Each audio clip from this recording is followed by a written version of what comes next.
Hey everyone, welcome back to the 2014 North American LCS, live from our studio in Los Angeles, California. We're happy to be joined by TSM's jungler, The Odd One. How you doing? I'm doing all right. Doing all right. Really? Because you sound sick. Yeah, I'm still pretty sick right now. So what's been going on? What's with the health issues for you guys? We just contracted the flu, and I've had it for like 2 weeks now, so it's eventually going to get better. Just we as the whole team, you guys. Everyone as a except group? Special for some reason. He's like immune to it. Well, good for him then. He's been the strong one supporting you guys in his health. So I want to get into the game then. One thing that interested me was the XDG sort of champ select because they grabbed the Kha'Zix and they actually put it into the jungle. I'm wondering if you guys were expecting any of that. It felt like an interesting idea from them. Yeah, more people have been gravitating towards Kha'Zix jungle because not as many people play Olaf for some reason because Olaf sort of falls off later. I think the problem with that pick this game was they didn't really have any way to force fights so we could get resets at fights. They just lost every dragon over and over. And aside from their Baron, they couldn't really make use of Kha'Zix's potential. But Kha'Zix has been seen a lot more now recently. He's just not as good in competitive compared to solo queue because solo queue is really, really strong because there's always fights. But if you don't force fights, then it doesn't really get going. What would you have done differently to make Kha'Zix work for that team? They would have to force fights for objectives. Like we just took towers from them. Like whenever a wave was coming up, like bot lane, we just forced the tower down. And then since they didn't have their jungle there, it's really easy to get it. But if they had their jungle there, they could force a fight 3v3 and maybe stop it or get a kill. Okay. So I did notice something at the beginning of the game where you actually did not use your smite on the red buff that you started at. Do you want to explain to the viewers why you were saving your smite for the beginning? Yeah, so what happened at level 1 was I was about to do blue, but we had 2 wards set up. So if an invasion happens, we'd know it coming from a greater distance. So we saw them coming, so I had to immediately go to red. Fortunately, I'm Elise, and Elise can do red buff really fast and not lose too much HP without using smite. The reason I didn't want to use smite there is because I wanted to take my blue right after with Darius. And it just happened that their trinket ward that was guarding our blue expired. So even if Kha'Zix was there, I'd have smite advantage on him. And they didn't know I was doing it, so we just took it. And then I went top. All right, so let's jump ahead to the middle of the game where it gets exciting and somebody finally dies here. This is a dragon fight where this is the second actually dragon that you guys get, and Zuna just walks a little bit too close to the sun here. Can we pull up that clip? All right, here we go. Yeah. So walk us through this one, Odd One. So yeah, I actually got ditched by my teammates. I was actually surprised that only Zuna was there for some reason. But the thing about Kha'Zix jungle, he has no defensive stats. So even though Shen ulted him there, he died. And I'm not sure, why. I guess they were assuming Shen would get in there, but Kha'Zix got a little too close and died.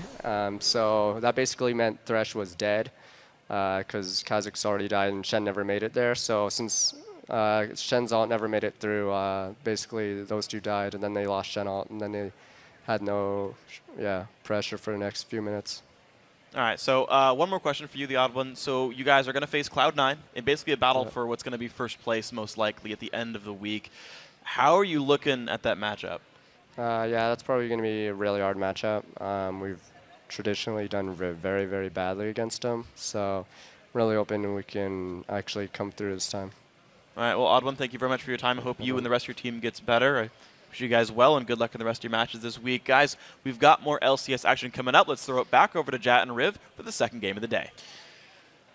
Thank you very much, Freak. Let's get right to it. Our second match of the day, Team Coast versus Cloud9. And as we prepare for this match, it has to be mentioned that the head-to-head between these two teams has always been in favor of Cloud9. In fact, Coast has never beaten Meteos and Crew. Yeah, and because of that, Cloud9 actually has to be careful that they don't look past this game to the TSM matchup they have at the end of the week. It's a trap game, really, for them. So they really have to make sure that they focus on this Coast team for this match. Yep, and speaking of Cloud9, Sunday against Curse, we saw Balls pick Rumble, an old favorite of his from the 2013 summer split, and even though he was focused, he worked through it. Yeah, and I love this matchup because historically neither of the top laners in this game are heavy tank players. Zion Spartan in the past has actually favored Riven, more recently Yasuo, who is back in the rotation this week.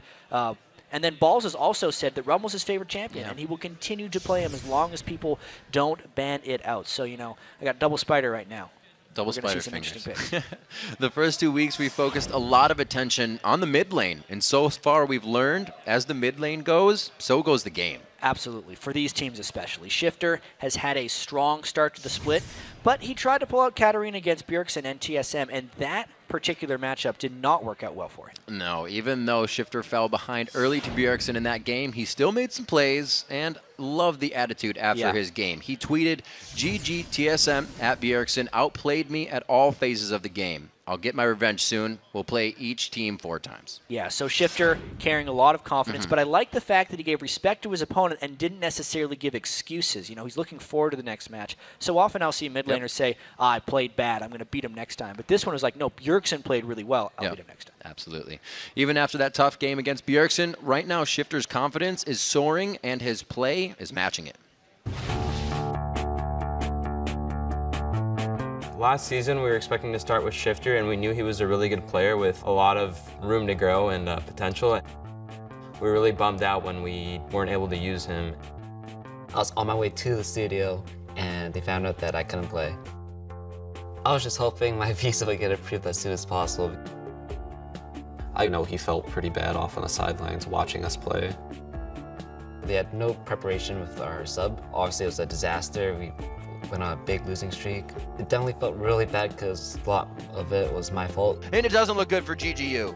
I have to say I just kind of feel bad for them because they looked so strong last week. They've had so much trouble this year just getting their roster down. They started the year with Shifter. They tried Fat at one point in the top lane. That didn't work out. They brought in Jinte. They had to bring in a new support in Daydreamin'. As soon as we found out Shifter could come back, we were like just ecstatic because we were like, oh wow, we're gonna be even stronger now. When I came back in, obviously there's going to be a lot of expectation out of me, a lot of stress for me to perform. People question, you know, was Shifter the right pick? I think one of the reasons why Shifter is so good is that he's a really hardworking player, if not one of the most hardworking players in the league scene. If he gets an advantage mid, he will try and make an advantage bottom lane or an advantage in the jungle. It looks like he could be caught out. Shifter jumping in. A lot of mid laners are scared to make the first roam, but I think the person who makes the first move is setting the pace of the game. When Shifter makes a call, it's usually right. If you're a playmaker on your team and you don't have confidence in like your playmaking, then you're really not a playmaker at all. Randy Cloud does get slow. Oh, it catches it! If you're second guessing your play, then why even make it? Most of the times you follow the meta, right? You're just a little bit behind it. You're like, oh, people are playing this champion. But you really want to be ahead where you're kind of forcing the meta. That's what Shifter does. I think that's what he does really well. I think he's very outside the box when it comes to kind of finding new ways to kill his opponent, I'd say. Oh! And he gets the spear! I like trying to outplay people 1v1, catching them out of rotation, roaming. My job is to kill people. From lane to lane, my lane, you know, the jungler, just everyone really. I think Shifter is definitely getting there as one of the best mids in the game, and pretty soon he will be, but we definitely have not proved it yet as a team, and we haven't like done anything yet on a grand enough scale to prove that he's that good. As a team, we just have to kind of prove ourselves to be a definite threat, not only in North America, but the world, for him to be, you know, regarded as that world class, and for us to showcase him as that world class. I think he's pretty much there. It's just up to us as a team to really like let each individual player shine. It's still too early in the season for the community to see, but I think every team respects us, every team knows that we're strong, and it's just a matter of time. Well, they absolutely seem like a team that knows what they need to do. It's going to be difficult, though, versus a Cloud9. Absolutely. It's tough to get your win column going up when you're playing against Cloud9. They have never beaten this team. We'll see if they can do it today. Let's check out the starting lineups and get right to it. On the blue side, it is Team Coast. Zion Spartan in the top lane, Nintendo X in the jungle, Shifter in mid, Wiz Fusion at 80 carry, and Daydreamin' at support. And on the red side, it is the 4-1 Cloud9 with Balls in the top lane, Meteos in the jungle, High in the mid lane, Sneaky on 80 carry, and Lemon Nation on support. And now it is time to shine a light on our featured matchup, and today it's the melee in the mid lane. Team Coast Shifter versus Cloud9's High. Yeah, and who else? We just saw that feature on Shifter. Everyone on Coast having so much confidence in him. He has confidence in himself, and we need to see his ability to make roam plays. That is the cornerstone of Coast playstyle. Of course, he's going up against Hai, who is probably the most improved mid laner of the split so far. Yeah. He was criticized for having a small champion pool at World Finals last year, but he has played 5 different champions in his 5 LCS games thus far. Let's see if he can make it 6 with another win. And Shifter really has been focusing on those outplay champions. Katarina, LeBlanc, Kale, Nidalee, things that he can win his lane 1v1. And usually when you think of Shifter, you're not like Nintendo, like other mid laners, you think of their jungler. He is a 1v1, and he will go aggressive. Yeah, it's actually really strange. They have a different relationship with their junglers on Coast. Nintendo, even though he will gank for Shifter occasionally, is mainly just a person who sits in his lane when Shifter goes and does other things. Right. Shifter is very often the mid laner to do the first roam, which sometimes can affect his numbers. His CS will always look a little bit lower because he's giving some of that to Nintendo, and he's using it to help out other lanes. Therefore, sometimes Spartan can get ahead. Ideally, WizFusion would get ahead as well, but he's had some struggles so far in this split. That's just the way Coast plays. They're incredibly solo lane focused, and I do like their strategy. I hope they get more successful. And with that mid lane being our featured matchup, another one I want to take a look at a little bit is, these dual lanes matched up. WizFusion versus Sneaky. We've seen WizFusion be put in a very scary position of 0-2 within the first minute of the game, but come back. And Sneaky's gone from utility to aggression. So both of these guys really showing and coming into the light in the past weeks. Yeah, these are an interesting bot lane matchup because neither of these AD carries really are expected to hard carry their team. We saw a lot of Varus play from WizFusion, generally trying to bring crowd control if Shifter and Zion wanted to bring pure damage. And that's something that Sneaky did a lot of in the last split. However, I think the whole reason Coast picked up WizFusion is because they wanted more out of that AD carry position. He had some great Jinx play in the promotion tournament, and they want to be able to get back to that. It's just a matter of finding their identity more as a team. He's somebody that they should be able to focus on. Daydreamin' isn't having the impact he had when he was brought in the 7th week of the split. No. But maybe he still can. There is time for these teams to get those wins in the column. We're into picks and bans, and we'll see if it starts here. Well, Gragas is gone. So that makes sense. He is. Cassian is gone as well. These bans make the most sense. Gragas has really quickly become almost the second Cassidy as far as bans go. You just ban him out in the mid lane every Neither of these guys have actually ever played Gragas here in the NALCS, so it's funny. I played against it in week 1. Yeah. Picked Teemo, was victorious. Loved that pick for himself. Elise, Thresh, Cassidy, and Olaf. A few of the same bans we're seeing just kind of rolling through before we get to the picks. You almost always get very quick picks and bans from Cloud9 because they do so much prepping beforehand. And Lemon Nation is the one who wants to pull the trigger on everything. Cloud9 does a lot of tier listing for champions as well, so if something's available for them right at the start of the game, they know what it is. And a Wukong being picked up in the first thing for Coast. I had a conversation with Kobe and Freak in the office the other week, and I was playing a lot of Wukong jungle, and I said, you know what? I think Wukong is going to be a first pick or permanent ban within the next month in high elo or competitive. And he was like, no way. No way. And he wrote it down. This was like 5 days ago. It's happening right now. I'm going to go back to the office and find that sticky note. Jungle Wukong's awesome. We'll look for it. We've really seen that Dominate on Curse has been the one to switch up the junglers and go for the unorthodox, or I guess orthodox, that we're seeing now with Pantheon and Gragas.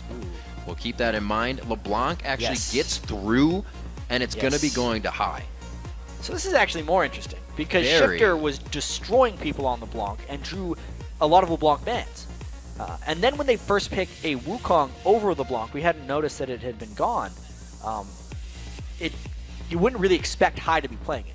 So that's now 6 different champions in 6 games for him. Another new thing he's going to have to bring out. And the first person I really saw succeeding on LeBlanc in North America was when I was watching Shifter stream a couple months back. He should know how to play against it, but now he has to. I wonder if he'll actually go for the AD. I believe Shifter used to play Zed a little bit. He definitely does plays have Zed. that mid, so we may see that from him. The Caitlyn and Annie just quickly picked up, though. Yeah, getting the bottom lane out of the way. There's a chance he could play Wukong in the mid lane. Wukong can go multiple places. He's pretty much going to go in the jungle, though. Maybe speak a little bit on the Wukong, because we haven't seen it too much in the jungle. Yeah. I Will Dominate started bringing it out. I'd say St. Vicious was way ahead of the train because he's been talking it up for almost ever. But also, the most recent change to the Spirit of the Elder Lizard jungle item that gives health and mana back to Wukong really enables him to sustain up in the jungle and really just become a powerhouse. Coming out from Meteos, he actually has only played Vi and Elise, so I believe we're going to see Elise in here, and I'm quite excited about that, what mechanics can be coming from that, and they actually leave the AD carry as the last pick. Lee Sin's a interesting pick against Wukong. It allows Lee Sin to aggress early on in the game because Wukong isn't necessarily that strong early, and he likes to save his decoy in the jungle for escape and counter jungling. Lee Sin can reveal that with his E and then potentially punish. So maybe we'll see some extremely early jungle aggression from Cloud9 and try and shut down that jungle Wukong. Very interesting. Keep an eye on that Meteos since he did not go with Vi, and it has been one of his main picks. Looking now at Coast with Fusion and Daydreamin'. Picking up here, we have the AD carry support, so we're looking for that mid, and we're looking for the top lane possibly. And again, again he locks in the Katarina. Katarina against LeBlanc is a very difficult matchup, to say the least. He likes to outplay. I remember talking with Scar about Katarina matchups because he used to be the Katarina master. He was like the first one to really break it out in North America. And he would say, of every champion in the game, LeBlanc is the worst for Katarina to play against. Because LeBlanc can get such reliable silence and burst damage on you. It doesn't matter if you're resetting your kills and assist, if you're silenced and dead. So that's an incredibly bold pick to go Katarina into a LeBlanc. Maybe it's going to be Caitlyn Annie versus LeBlanc. Katarina being a side. I mean, they'll definitely going to, like, they could maybe lane swap. Yeah. Katarina's weak against every laner, even just in the team fights. The fact that LeBlanc can lock her down. And we have an Ez pick coming out on the side of Sneaky. We've seen Doublelift try his hand at that a few times. No luck, though. Yeah, this is a ever-popular Ezreal Leona lane. Because Leona can generally just land an ultimate, and then Ezreal just has to alt shift in and Q, and that's usually enough to kill someone squishy like an Annie. A lot of dive for Cloud9. Definitely a lot of different stuff flying out in this game, though. What are we looking for from Cloud9? Because we see when Shifter uses LeBlanc, like you're saying, that's the roam for him in the jungle and mid lane. How does Cloud9 work that? I feel like Hai's going to use that to follow more than anything else. Even though normally LeBlanc is used as a huge roamer, I think he's going to be going after Shifter. All right, we'll see. The champs are locked in and the players are loading onto the game. Let's take a look at a moment and see who you think is going to pull out the win. According to LOLesports.com, 91% believe that Cloud9 will keep their perfect record against Team Coast. Got some big percentages today, Riv. 95. A little weighted. 91. You know, Coast, everyone's talking about Shifter right now. He has just picked an incredibly difficult matchup. Picked into an incredibly difficult matchup. Well, he knew it was our matchup of the day. He needs so much confidence in himself to pick Katarina into LeBlanc here. If he is successful right here, what did he say in the video? It is a huge statement. He said in the video that if you second guess your plays, then you shouldn't be making them at all. Yeah. So he did not second guess this. Shouldn't be picking it at all. He picked it right out. Katarina versus LeBlanc as we get Coast versus Cloud9 underway. There they are faced off against each other, and we are on to the Rift.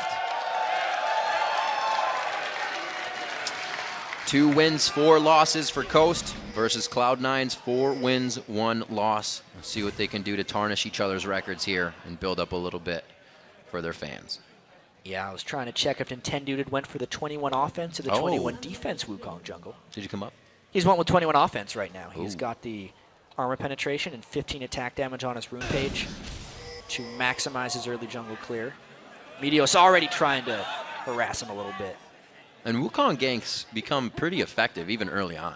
They're pretty good early on. They definitely take off after 6. Lee Sin has a huge edge on Wukong before level 6. And we need to watch to see if Meteos can find holes in Nintendo Deck's jungling. They are matching up these lanes. I'm actually excited about that. I really thought Shifter may have gone to a side lane and played the 2v1 with just Qs all day, throwing those blades. Well, we are going to get it. Our mid lane matchup featured, like we said, Hai versus Shifter. We'll keep an eye on that. Meteos is on Lee Sin for this match. First time he has played that. And this is the first time Nintendo has played Wukong, so we got a lot of news here. Yeah. Week 3 of the LCS here. Just getting our feet wet so far. Bad start to the season for Team Coast, even though they had such high expectations coming in. A lot of the teams, especially TSM, were saying they expected Coast to be top 4 easily in this split, but they went 2-3 or 3-2 in the promotion tournament. Took all 5 games. That is generally a bearing of bad news for a team when they make it into the next LCS split. So Coast has a lot to overcome. They're always trying to innovate. We saw it with Nintendo Dex with that tank fiddle. bringing Leona into the jungle as well. So they are a team that tries to adapt and even bring out new things. This is one of those, and we'll see if it works for them. As the game is now underway, we're going to get even lane matchups here. And we know that Cloud9 likes to focus high with Meteos a little bit, get those two rolling in the early part of the game. There's a little bit of jungle mind games going on too. Oh. Just speaking of getting rolling early. Yeah. There's a buff, or sorry, there's a ward on the red buff of Cloud9 because they expect Meteos to harass Nintendude X at his red buff. They're really trying to prevent that from happening. If Meteos goes over to his red, it's kind of that mind game of they have to fear it anyway. That's why the ward is there, meaning Nintendude should be able to take his red unharassed. Right, not being scared at all. So now they have vision on him. The ping is there, and we'll see him dip over to the red buff.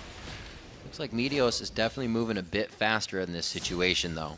And High is getting a little bit of a push on his lane that Shifter's let happen. See Sneaky and Wish Fusion trading a few shots bottom. No help from Lemonation or Daydreaming on that as they 1v1. But they are kind of trading damage back and forth, so nobody has the upper hand here. Yeah, so far, not much happening. You can see, obviously, Nintendude X going in, attacking, and then using his Wukong Q. Try and get extra jungle speed that way. Also getting rather low, and you can see this is why it's dangerous against Lee Sin. If Meteos found him in the jungle there, he would be able to kill him. It looks like Meteos is actually making that move right now, Jat. He was hoping that he would find Nintendude coming back around, or even will be able to find him again. Yeah, he's definitely on the hunt right now. Taking his wolves away, doing a little bit of counter jungling. Might even try and take the white on the way out. We'll have to wait and see. But these are just weak lanes early on from Coast. Not only do they have an invadable jungler, Mundo is always going to get pushed in by Renekton, and LeBlanc is a nightmare matchup for Katarina in the mid lane. All these things we've talked about. So Nintendude X has to avoid running into Meteos. Avoid running into Meteos, but also how well can he fare losing these camps if it keeps happening? Yeah, well, so far he just had that one camp, and he can rotate down to its wraiths. It is much more difficult to counter jungle when there's 4 small camps.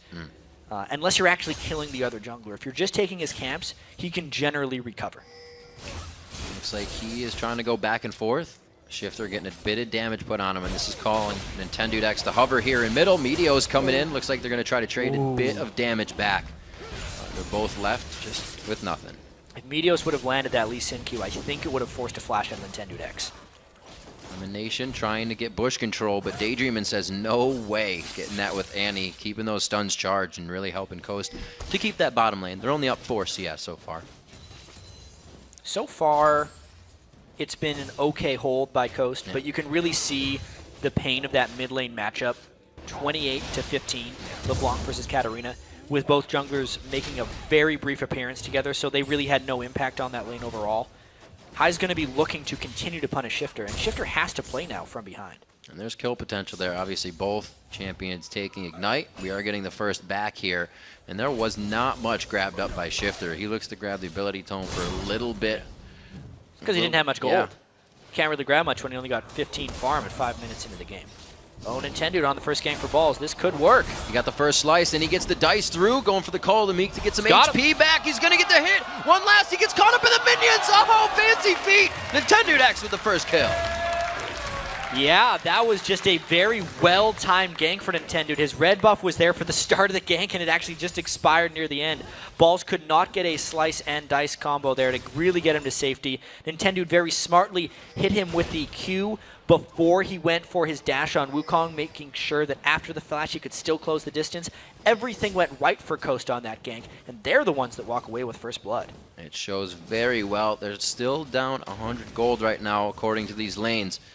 And right now, it's Sneaky and Lemonation trying to deny experience here, but Wiz Fusion Daydreaming getting back just in time to soak it up. Yeah, we talked with Doublelift about why he's still picking Ezreal, and he says, because I want to win the lane. Right.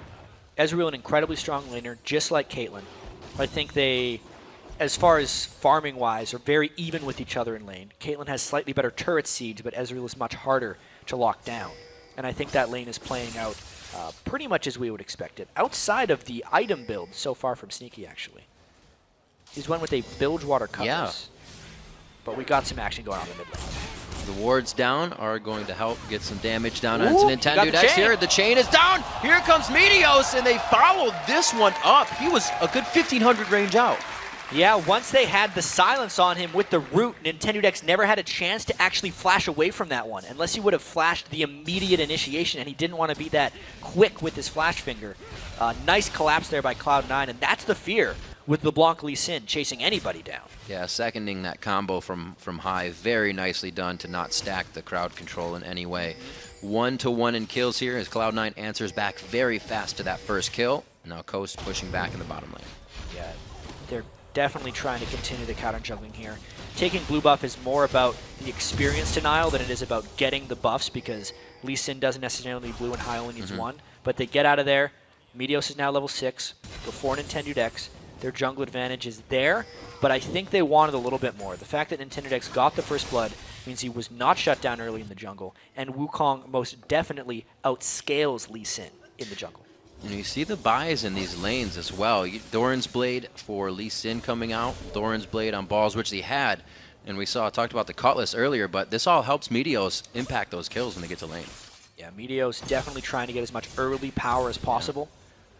And to get back to that Bilgewater Cutlass, that may be a Blade of the Ruined King rush by Sneaky, which is really curious. We've seen a few Ezreals go Trinity Force and then Blade of the Ruined King, because it will help them with just being incredibly elusive in the game. But to get it right away means he might just be thinking about killing Mundo like as quickly as possible, as soon as teamfights start. It's probably a safe lane item to build, but very rare to see Ezreal rush that. Killing Mundo, maybe a bit of help. Not even that much on objectives. A little bit more slipperiness slipperiness for sure. That's true. We'll see what they can do here. Shifter poised right behind Jat, and they are going to get 3v2'd here, but that's scary against Leona. Yeah, it's about how quickly can Cloud9 get down to defend this. They are not there in time. There's the flash! Flash Timbers goes down, and so does Sneaky. It's going to be Lemon Nation doing what he can. The Zenith Blade, that time he traveled was his AD going down. He will follow after. A great job on the micro in and out of the turret damage. Yeah, just a good gank by Coast. Cloud9 should have seen that one coming, even though they didn't have wards down. Whenever Coast sends Nintendo Dex to the mid lane to hold, you know Shifter's gotten somewhere. Where would that be? Probably the bottom lane. That's where they have the most gank support, and they're able to pick up a crisp 2 kills. This is not the way it happened for Shifter before, so he does get to take off with that bit of snowball here in the early part of the game. Nintendo Dex is already onto Spirit of the Elder Lizard, and their impacts right now could be pretty big if they get in time. I don't think so for this Dragon. No. So the gank worked. Yeah. Cloud9 should be able to get the Dragon straight off of this, just because everyone on Coast should have been going back to base.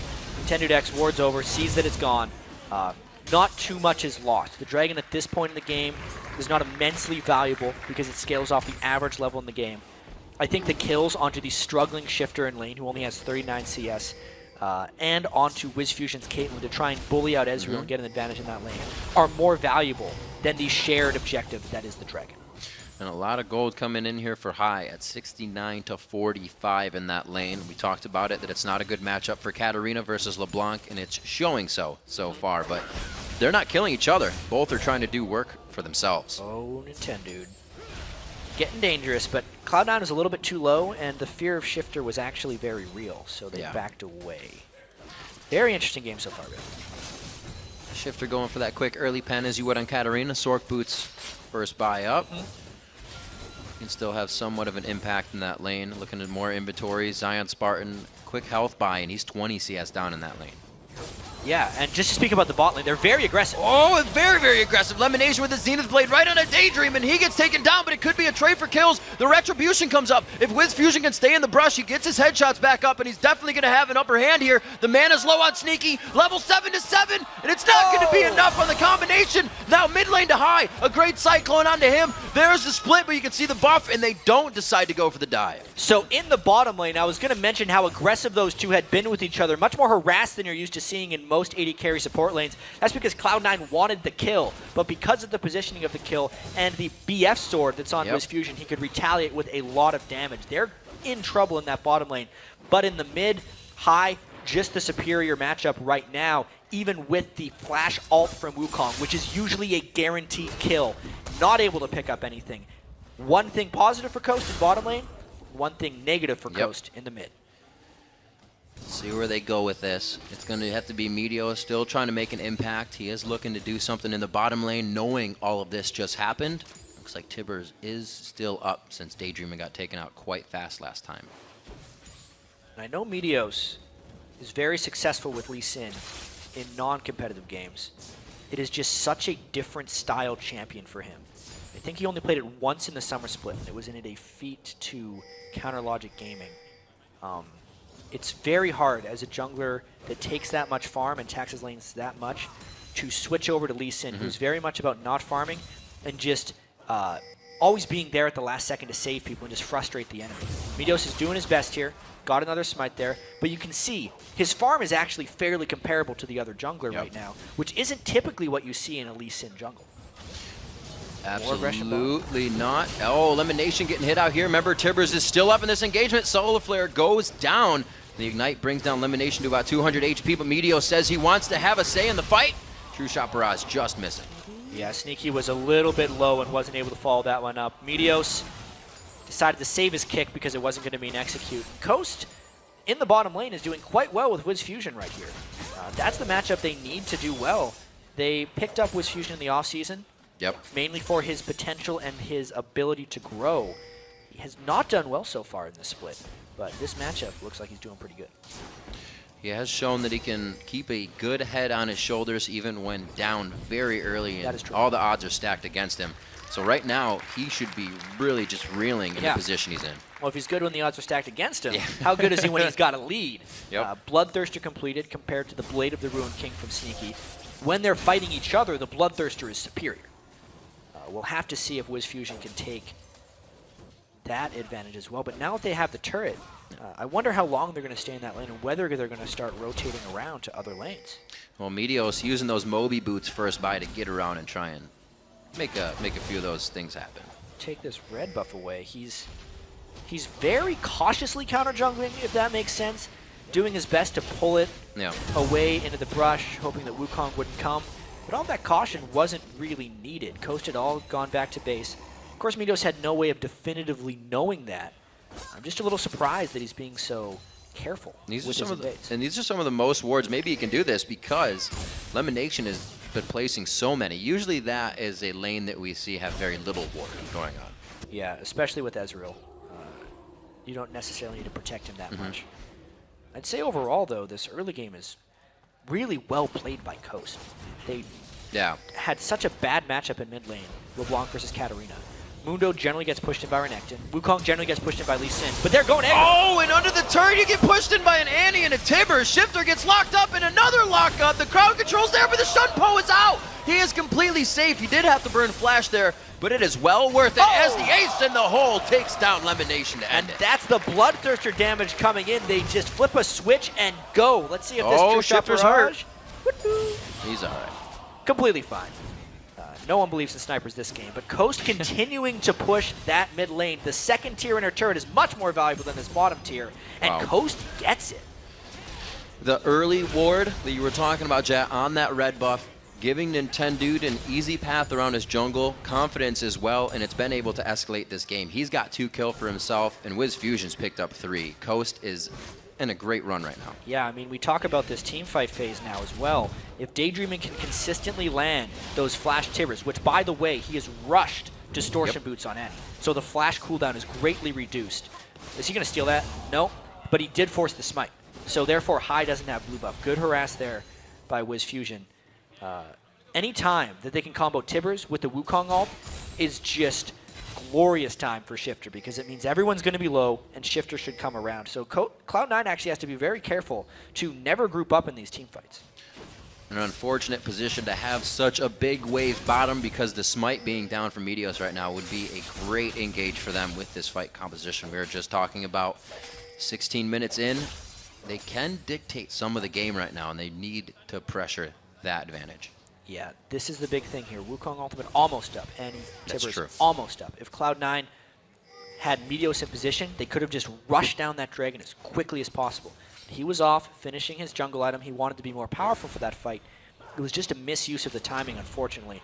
Cloud9 now looking to initiate, but everything on Coast is up. This is dangerous for Cloud9. Do they want the monkey? Nintendo's still trying to look to get to the back line to put in that Cyclone. High is in the lockup position. He is taking damage on the back line still. Death Lotus goes down, but Shifter kicks himself out of it right away. Daydreaming and Balls going head-to-head, and that is not going to work for Daydreaming. All of Coast is running from this fight right now, but it is going to be a trade for 2-2 right now. Nintendo Dex very, very low, and it looks like he will finally go down. Sneaky hits him up. Spartan trying to run. He's got the ultimate out of sadism.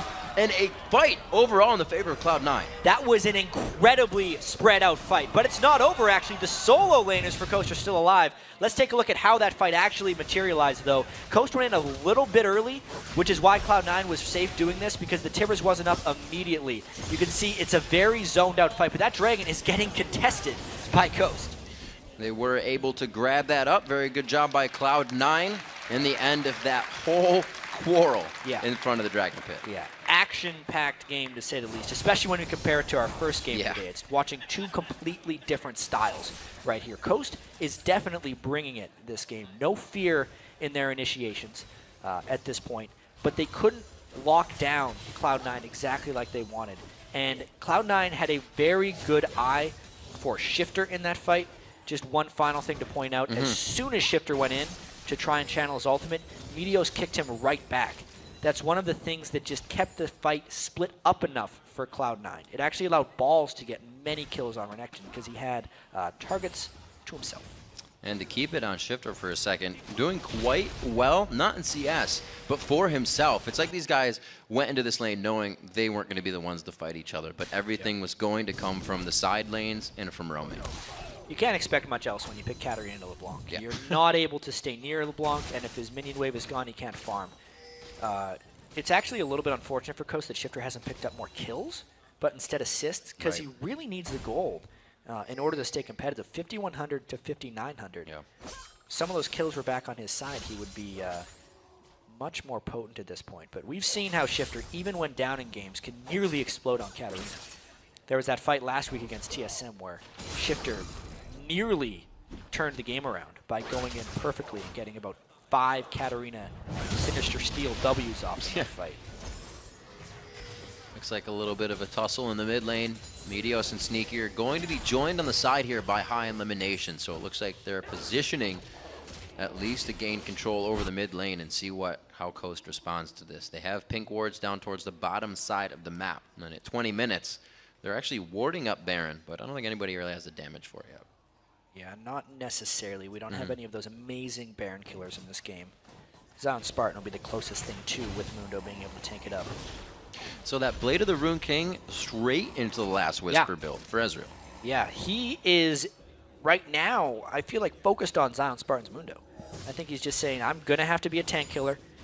He thinks the rest of his team can kill the squishies, which is kind of true. If Balls and High are the ones that are trying to go for Shifter and Wiz Fusion, that's actually enough. The only job of AD carry sometimes is just to deal with tanks. That's why there's that whole, everyone kill the AD carry. AD carry's just worrying about surviving himself. You do not see this build often, but I'm very curious to see how it works. You know, Blade of the Ruined King and Last Whisper was some of the best synergy for damage because the percent health, max health that it does, or sorry, current health that Blade of the Ruined King does, is obviously reduced by armor, so he can make it more effective by going Last Whisper. Those are both tank buster items. Tank buster items for Ezreal, the Static Shiv and Bloodthirster for Wiz Fusion, who's pretty much keeping himself safe in these fights. He doesn't have too much peel. The Tibbers kind of used on engagement, so we'll have to see where his positioning is. 3-1-3, so still doing well for himself. 173 to CS there. They're actually quite even. 170 to 170. We might see a whole bunch of turret pushing right here. Will Cloud9 decide to push mid in retaliation, or are they going to try and collapse? This just all tells us how aggressive Cloud9 is feeling right now. Balls would have to get in on the right target, and Cloud9 has to be very careful on this flank. Watch out if Daydreaming gets blown up by High. This fight could be over before it starts. Over the wall, the chain hits him as well. The chain won't lock. Oh no! He almost got himself in, but out with the Annie. And High is very, very hurt after that engagement. It was all about who could hit the other man first. Yeah. Daydreaming was the one to lock down High before he could blow him up. You got to have confidence in yourself. Person who makes the first move generally wins these fights. Now they want to set up a siege, but High has went back to base with home guard boots. He's back. and there's no Tibbers for this fight. So Cloud9 might actually look to initiate. Oh, they might look to. They solar flare 3 members of the team. Wiz Fusion very low, and you can't get away if you're in the middle of the fight as an AD carry. Cloud9, however, eating resets right now. It's going to be a double kill for Sneaky. It was a lot of damage, but not as many kills as it looked like for Coast. Wow, that fight was dangerous, to say the least. Cloud9 did get a good initiation down onto Wiz Fusion, but if Shifter got a little bit more lucky, just watch how the Solar Flare slows nearly everyone, and then they combo it all up. But look how grouped up they are for not only the Wukong ult, but for when Shifter tries to go, and you can barely see him. He's channeling his ult, that only hits 3 people. And then if he could have gotten a kill a little bit earlier and didn't draw that turret aggro, he might have been able to keep spinning and finish off more people for Cloud9. But they were able to finish him off in the nick of time. So Cloud9 not having any of this Coast pushing in every lane that they want right now. They try in the top lane with all 5 members. And like you said, Jack, without that Tibbers, Cloud9 is using these windows to get back in the face of Coast. Yeah, game on, though. 34,000.1 to 34,000.3. I do feel like the teamfight advantage overall does favor Coast. They have more teamfight synergies than Cloud9. So in order for Cloud9 to win, they have to outplay, and they have to catch Coast in flanking positions. High needs to be able to assassinate the right targets. They need to spread out and make it so Shifter can't deal damage in team fights. Balls needs to be incredibly strong. He's actually getting there with his 2, 1, and 3 Renekton. Balls is honestly one of the best top laners in North America. It's just, you don't notice him so much because everything about Cloud9 is Meteos over and over again, but it's always Balls who's there with a solid play. As you say, Meteos, he himself is 1-0-6 as we start to clear out Dragon. Both teams posturing now on both sides. Smites are up, and this is definitely going to be an engage. Yeah. See, all ultimates up on both sides. No heal for Cloud9. That's actually pretty big in stopping Katarina resets. This is going to be a Dragon Steal attempt for either team. Oh, looks like Cloud9 kind of takes it over. The Dragon's not even dead yet. The Smite going over to Meteos, but the fight is already engaged. The Cyclone not really hitting as many people as they want. Falls to the back line, takes out Daydreamin', and Coast is getting wiped out of this fight. Another Q from High takes him down. Shifter's locked up. The Zanyas goes down before he can get over the wall, and it's a ward put over there by Meteos as well. He should be able to jump. They just get over the wall right away and take him out. 4 for 0 and the Dragon Riv right there for Cloud9. They completely outplayed Coast in that team fight. Now they might actually go down for the Baron. It was because it was 2 fights. One with the tanks, one without. Shifter and Nintendo X got caught in between and it was never a fight. Just watch how this initiation actually happens. Balls Elimination go all in, and Nintendo doesn't ult many people. No. He was stuck in between, which means when Shifter tried to go in, it was just a swift Meteos kick. So therefore, the Wukong Katarina synergy never worked out because Cloud9 split up properly. Then they clean him up over the wall with some fancy moves. Great job on that. We see Baron being taken down. Zion trying to do what he can there, but a real definitive lead being picked up now by Cloud9. Just a few seconds ago, that gold was dead even. Yeah, all about that fantastic Dragon fight from Cloud9. You really have to credit Balls and Lemonation for just going all in. Sometimes they just know, as a team, how to team fight. Cloud9, ever since they've shown up on the scene, they were in a lot of close games, and then the mid-game Dragon fights would come around, and they would just kind of win them because they have this type of coordination. I heard from some of them, sometimes they play scrims and intentionally don't talk to each other because they want to try and predict how the other person is thinking. You can't necessarily always speak to each other in team fights. When we listen to the comms, sometimes they're like on targets or something. But if you know what the other person is thinking, your synergy just improves so much. And that's one of the hallmarks of Cloud9, is just how well they seem to always know what the other person is doing in team fights. You have to think outside the box to be unique, and Cloud9 really brought that last season with a score we've never seen before. Possibly can do it better this season. Right now, Coast is trying to really stop that, though. They've done a great job so far. Faltering at the last Dragon fight is really what Coast is dealing with right now. It's led to this mid-turret being pushed, and Cloud9 won't give up. Yeah, now that they have the Baron buff, it makes an initiation immensely dangerous for Coast. It also means High gets to kind of take shots at the rest of Coast, going in and out with his distortions. Even if he doesn't necessarily get an execute, it's too dangerous for Coast to initiate. So these pushes are just going to continue. You see High not, or rather, I should say Cloud9 not wanting to dive this turret. They still have that Tibbers they're worried about, so it is a slow push for them right now. Yep. They may be in the lead, but Baron doesn't give them everything. Well, surprisingly, they've only taken 2 turrets. Yeah. Most of this game has actually been Cloud9's. I'd have to say Coast has played extremely well up until that Dragon fight, getting out of what should have been difficult early game and really forcing some impressively strong fights. Cloud9 has just been one step ahead. Seeing the pressure, seeing the pushes, like we said, kind of playing inside the window of when Tibbers is down. That was the last fight in the top lane. And here with Tibbers up, they're not as happy to go in on a turret. This one will be saved, but it's just potential gold sitting there for Cloud9 to come up. Yeah, the flash just off of cooldown now for Daydreamin'. Still, though, being that far out against a Baron team is nearly suicidal. I think Coast is going to sit back and try and defend a little bit more. There's only about a minute and a half left on the Cloud9 Baron buff. Coast should look for a fight probably once the Baron buff is gone on Cloud9. They would still have a chance in these team fights, you know, despite being down about 7,000 gold. If they can pull off a combo on these squishy people of Cloud9, they can still come out on top in a team fight. Cloud9's just done too good of a job in team fights of splitting up their members.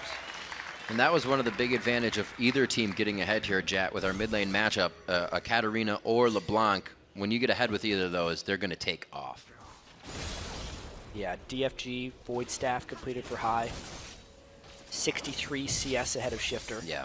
I really do have to credit Shifter, though, for having a successful Katarina game, because in your book of picks, Katarina says, no, do not pick me against the block. That is just a disastrous matchup. But Shifter has made it work fairly well. Let's see if they can catch Meteos. Meteos thought he had I was going to say he thought he had the wave to be safe for the safeguard, and he got there in time. 28 minutes into this matchup, Baron slowly ticking away on Cloud9. It looks like they have about a minute left with it.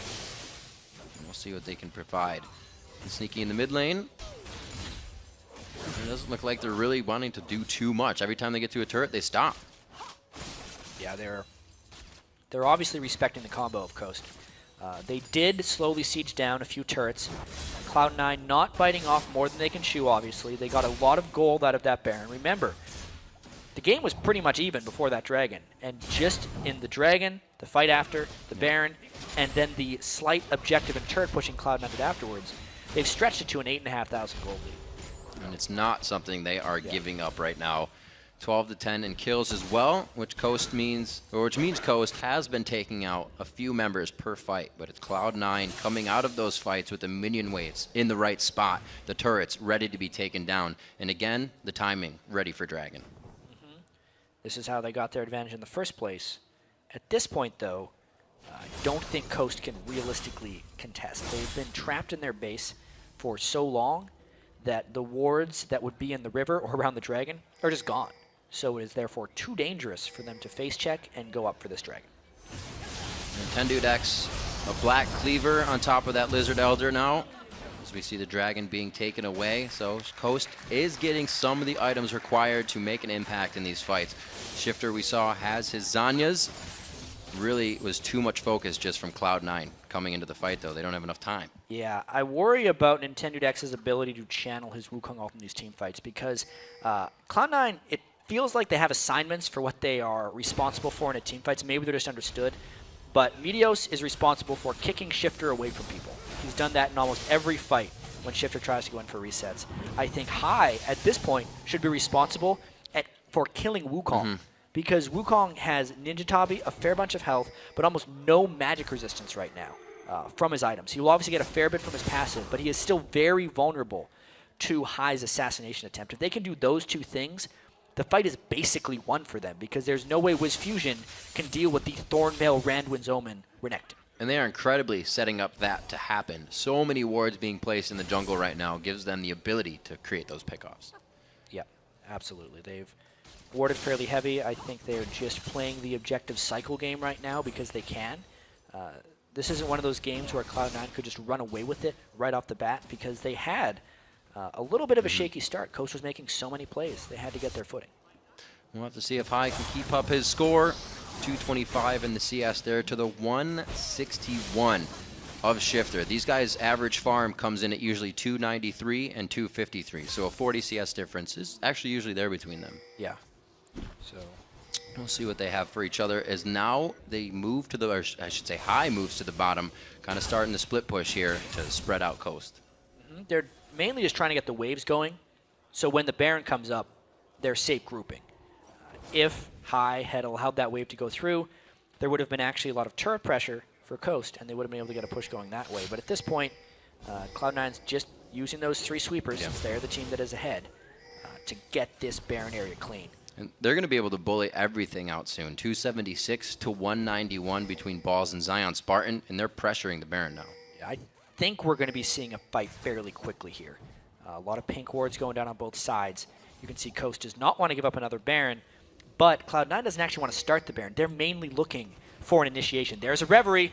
Talisman of Ascension goes up. Oh, it's going to be Daydream and flashing it. That means Tibbers is up, but do they have the turn? The re-engage is not there. They weren't quite grouped because the reason Cloud9 went so aggressive is Wiz Fusion was in the mid lane pushing it out. But now they have a window where Leona ultimate is down. Now Coast feels confident walking through wards and trying to take some positioning advantages. It's a very difficult choke point in here. Let's see if Coast goes. They really wanted to, but they're not going without a clean initiation. They don't have the Talisman of Ascension finished on their side. They cannot just speed into this. It has to be the flash engage, and that was just used from Daydream. He had to use it to escape. That is normally their reliable initiation, and now they don't trust at the moment. That's another reason they want to be scared. They have to go back now. No mana or health on Wiz Fusion. That's not something they've been able to get yet, chat. You see the Banshee's Veil has been built on Meteos. That's stuff they can deal with, but it's taking Coast out of the game right now. Yeah, using that gold lead for defensive items. This is the fight. Nintendo X is locked up, but he's in a perfect spot for a Cyclone. If he wants to use it, he goes back in. Balls hitting up onto Shifter. He cannot get back into the fight, but the Death Lotus could be enough. He gets the reset onto Renekton. Balls goes down as Zion Spartan's forced on Sadism to flash out of the fight. And Coast, no, Cloud9 easily turns this one around. It's just Zion Spartan trying to get the runaway with Wiz. Yeah, but that was the Cloud9 fight. It was an awkward initiation right there. Once again, Nintendo could not get an ultimate on the priority targets of Cloud9. They were too flanked, as you can see. Watch how Nintendo just, in the fight. He did some stuff. And now the Baron is getting taken by Cloud9. This is going to be a pretty easy one for Cloud9. It only makes them that much stronger. Power play on top of a power play right now for them, and so much gold. All right, so actually some defensive items coming in by High with the Banshee's Veil. They are making sure that Daydreamin can't catch the targets that he wants, because Cloud9 knows that once they split the fights up, they have been victorious again and again. Actually, at this point, Sneaky has a huge amount of damage on Ezreal. He's taken his kind of early game tank buster build to now just kind of a kill anyone build. The only difference between this and like a normal super late 4-item build is instead of a Bloodthirster, he has a Blade of the Ruined King, which is arguably better because people have more health, therefore the percentage current health is doing more late in the game. It also has less multipliers, though, since Infinity Edge will multiply your crits off of your base attack damage. I'm sure there's some math to run. I'm hedging on the fact that this is actually better. We'll have to trust in Lemonation and Sneaky's theory. Well, it's interesting, Meteos being a little trolly, that they're able to play the lane with somewhat less damage, but still do all right and come out of it in the end with more. So they had to rearrange the way they played this game, and they did it well. Sneaky kind of lost the laning phase, but he kept himself very strong. Lemonation always taking one for the team, the 5 Death Leona. High's trying to put as much harass down as possible. Just took Daydreamin out of the action. Yeah. This is probably going to be an inhibitor turret eventually. The next minion wave is quite a bit away right now, so they got some time to stall here, and it's going to be High continuously jumping over the wall, and Meteos landing those Qs. So tricky for Coast to try and find a team fight right now. So many Banshee's Veils up on Cloud9. So much threat coming down from High. Yeah.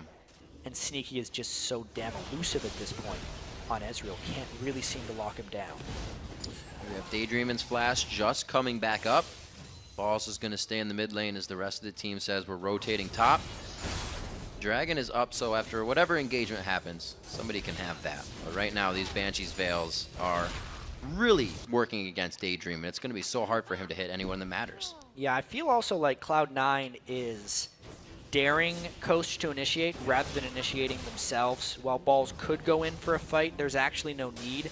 This is a slightly more passive Cloud9 than we've seen in the past, but I think overall, making more calculated decisions right now. any initiation would actually be a medium to high risk, just because Daydreamin' could theoretically get a stun on Sneaky. Sneaky has no cleanse. Also, Lemon Nation has no Mikhail's Crucible. Yeah. So he could actually get locked down and potentially burst it out. If that happens, the rest of Coast could take down the rest of the team. So it's like this really off chance that Coast could win a team fight. But Cloud9 knows that, therefore they're playing. Kind of an on-their-terms situation. A nice wave brewing in the bottom lane for Cloud9. They just kind of swapping around, watching the waves move. They take Dragon, and now they're going to try the 5-on bot. A little engage there from Nintendo. Just trying to get some damage down. Still, Coast has been very gold-starved for a while. They were at about 36,000 gold when it was even. Since then, Cloud9's got 30,000. Coast has gotten about 13,000. So Cloud9's been doubling their gold gain for quite a while here. Even without a Sheen right now, Sneaky is just crushing down these turrets with the rest of the team. That Rising Spell Flux passive, There's giving the him more Leono. attack speed. Going in, the True Shot Barrage hitting a bunch of players on the team. High is able to take down Daydreamin', and there is no Tibbers for possibly the last fight of the game. Balls is on 2 members, and Shifter's forced to use Death Lotus there. It looks like he stays alive, and they have an inhibitor turret to their name. Yeah, this might be it. Balls just took on the world at that point. High could clean up with a lot of assassinations, and everything just fell apart for Coast in that fight as Cloud9 stormed through the base. Wiz Fusion, always really the one to stay alive in these. He has no peel, so he's always so far away from the fights to do anything, and Cloud9 is making sure of that every time. It's going to be a 1v1 quick, but High says, let's make it a 2v1 even quicker. Yeah, burning the barrier right there for Wiz Fusion. They're just taking out all the inside inhibitors, not looking to end it quite yet, but taking all the necessary buildings before they retreat. They're going to have quite a bit of gold after that. Let's just watch the introduction to this engagement. So it was just an obliteration of Daydreamin' at the start. But then you could see High also took out Nintendude, so therefore Shifter could never get through the fight. Balls did a fantastic job taking out almost everyone. Medios was not a friend there. He did give him a bit of a shield, but didn't block the ace in the hole. Still didn't matter. Balls had too much tankiness and armor. Like you said, elimination for the team went down in that fight. Does pick up the Mikhail's Crucible. And he has a Locket of the Iron Solari, so that just goes to show how much money these guys have now. I wonder what Sneaky's last item's going to be, too, because he's been farming for a bit. He hasn't actually went back from that team fight. 3,300. GA. Nah, he's going to go, I think he's going to go for a Scimitar, if I had to guess. Nice. He just needs a huge amount of gold in order to get one of those. Mercurial Scimitar. Or he'll just go for a GA or Banshee's Veil. Damn. Banshee's Veil. Went for There's a Banshee's third Veil. guess. You still had it. 1, 2, 3. It's just more boring. He hasn't needed it. No one's been able to touch him. Should have got a I understand the Bloodthirster. safety, you know. Banshee's Veil is an incredible item right now. People undervalue the spell block again and again.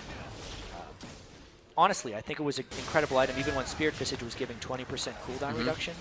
But now that Spirit Visage only gives 10% CDR, Right. people are going back to Banshee's Veil and really respecting its power a bit more. You don't realize how much damage you actually block when you can block a big spell from someone. Well, you also get these assassins, and you're like, nope, don't want any of that. Yep, they can't start a fight on you, especially against Annie. You know, with how prevalent Annie has been in the past couple months. You know, we should have been seeing more Banshee's Veil then. See what we got here coming in. Sneaky's trying to speed up the rest of the team with that Essence Flux as they move in. Zion Spartan still taking a good bit of damage from that Sneaky build. Oh, yeah. And it looks like they're going to be to the back line. They're already pinching around the inhibitor. This is making it so hard. Yeah, last-ditch effort for Coast. They're going to have to try an initiation. Once 3 inhibitors are down, the game's basically over. They've just gotten too low at this point. Losing HP by the second every time they try to approach Cloud9. Coast on their heels in the base, and Cloud9 has really been able to work this for the past 10 minutes. Coast having a great early game, but I think this might be it. There's the engagement of the Solar Flare. It's going to be Wiz Fusion down instantly as he gets kicked back, and the double kill coming in for High. A very nice job. The fans are happy to see Cloud9 taking a victory, and it's going to be at 40 minutes. It was a very close early game, but a very decisive late game for Cloud9. They really came together as a team there. Of course, it always seems to come down to this. Medios 1-0-17 on Lee Sin, which is actually kind of a perfect Lee Sin score. Yep. I thought it was going to be hard for him to adjust to the Lee Sin play style. The rest of Cloud9 came in fantastically. Balls was zoning in team fights with his Renekton. High played his 6th champion in as many games and was very successful on the block there, dueling Shifter throughout the game. And really, we actually got to see a different version of Cloud9 there, one that faltered in the early game but was able to pick it up. They either have it and run with it, or they haven't. And this was a little different from it, so we can see that they have two sides. Yeah, they're able to take the close game and make it a not so close game. Yeah, that's the thing though. They have the momentum and timing in the game to always make those moves. Something Coast is going to have to work on throughout the season. That moves them to 2-5 so far. A very promising game for them. I do think though their plan coming in on the outside, we're like, I don't know how that shifter lane is going to work out. But they got out of that phase. They actually started losing it in the team fight phase where they were very strong. So Coast just has to work out a few kinks, and that game could have very easily turned in the other direction. They're looking poor in the standings at 2-5, but there's still a lot of things that are very close to working out and turning them into a top flight team. They keep, as we said before, or I said before, like Zion Spartan keeps trying things. Last split it was Fiddle, then Leona. Brought out the Wukong here. Like we said, it was good aggression for them. We're talking about Nintendo. Nintendo, yes, thank you. Of course. And it got him around the jungle perfectly. And he was able to get through with the wards they gave him deep into the jungle. But then it's like they didn't have anything planned after that. Yeah, the Wukong pick I still think is good. It's just it got a little bit, outpaced because they fell so far behind in gold. If they could have landed a few better Wukong ultimates in some of those team fights, I think a lot of things could have been different in that game. But all things considered, we take a look at Cloud9 here. That was their first game of 3. There was a bit of a danger that this was a trap game for them because they're very likely to look ahead to either their second game of the day or the game they have at the end of the week against TSM. Right. 1 out of 3 so far for Cloud9. They're definitely going for 3-0. And that was a game, like we said, High had to play a different champion again. So these guys are keeping the variety up, and they're still getting the wins. We've got to go AFK for a second, but when we return, Cloud9 Dual Lane will join us to talk about locking down a win in their first game of the day. Then it's a rematch of Week 1's unique 4-kill match as Curse looks for revenge against Chronologic Gaming. The NALCS will be right back. Why would you touch that browser?